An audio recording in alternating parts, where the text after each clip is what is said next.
Formula ఈ race పైన ACB case, మొత్తానికి ఏసీబీ కేసు అంట. ఫార్ములా ఈ రేసుకు సంబంధించి కేటీఆర్ పైన మొత్తానికి A1గా కేటీఆర్ను నిర్ధారణ చేసినారంట, A2గా అరవింద్ కుమారు, ఇకపోతే A3గా HMDA అప్పటి సిఈ BLN రెడ్డి కూడా మొత్తానికి A1, A2, A3 ముగ్గురిని అరెస్ట్ చేయడానికి రంగం సిద్ధం చేసినట్టున్నారు. ఇక విదేశ సంస్థలకు అక్రమంగా 54.88 కోట్లు చెల్లించినట్లు అభియోగం.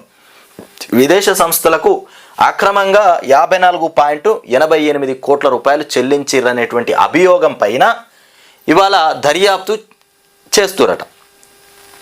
మరి దీనికి ఎలాంటి తప్పు చేయలేదు అని కేటీఆర్ చెప్తుండు. మరి విదేశాలకు 54 కోట్లు పోయినాయా పోలేదా, మరి నేనే తప్పు చేయలేదని కేటీఆర్ చెప్తా ఉన్నాడు.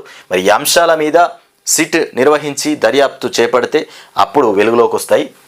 ఇకపోతే కేటీఆర్ ఆమోదంతోనే నిధులు విడుదలైనట్లు కూడా ఆరోపణ చేస్తున్నారట. కేటీఆర్ ఆమోదంతోనే నిధులు విడుదలైపోయినాయట. అలాంటి ఆరోపణలు కూడా వస్తున్నాయి, అభియోగాలు వస్తున్నాయి, ఆరోపణలు వస్తున్నాయి. మరి ఇవన్నిటిని లెక్కకు తీసుకొని మరి ఏం జరగబోతుంది రాష్ట్రంలో, మరి రేవంత్ రెడ్డి పాలన మరి ఎట్లుండబోతుందో, ఇంత కక్షపూరితమైనటువంటి రాజకీయం ఇక దునియాలో చూడం మనం. ఏ దేశంలో ఏ రాష్ట్రంలో కూడా ఈ రకంగా ఉండదు కావచ్చు.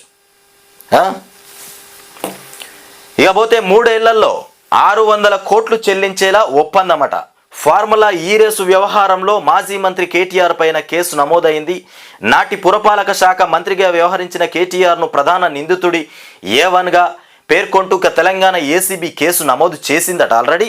ఇక పురపాలక శాఖ అప్పటి ప్రత్యేక ప్రధాన కార్యదర్శి అయినటువంటి అరవింద్ కుమారు A2, ఇక HMDA అప్పటి చీఫ్ ఇంజనీర్ అయినటువంటి BLN రెడ్డి A3లను కూడా FIRలో మొత్తానికి చేర్చింది.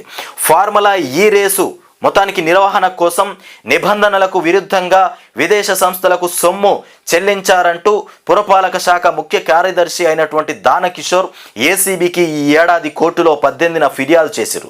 ఈ దానకిషోర్ ఫిర్యాదు చేసిందంటయ్యా, అక్రమంగా నిధులు పోయినాయి, పక్క దేశాలకు అక్రమంగా నిధులు పంపించిర్రు, 54.88 కోట్ల రూపాయలు అక్రమంగా పక్క దేశాలకు పోయినాయి, దీని మీద దర్యాప్తు చేయండి అని మన దానకిషోర్ పెట్టిండట.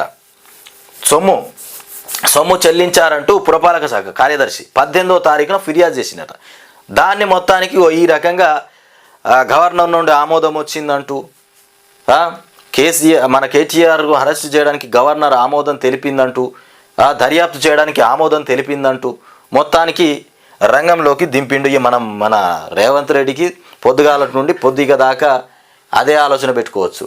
మరి గవర్నర్కి పెడితే మరి ఇంకా సమాధానం రాకపోయా, మరి గవర్నర్ ఎప్పుడు పర్మిషన్ ఇస్తుంది, కేటీఆర్ను ఎప్పుడు దర్యాప్తు చేయాలి? ఇగో ఇట్లాంటి అంశాలతోని ఇలాంటి ఆలోచనలతోని అసలు నిద్ర పట్టిందో పట్టలేదో మన రేవంత్ రెడ్డి సార్కు.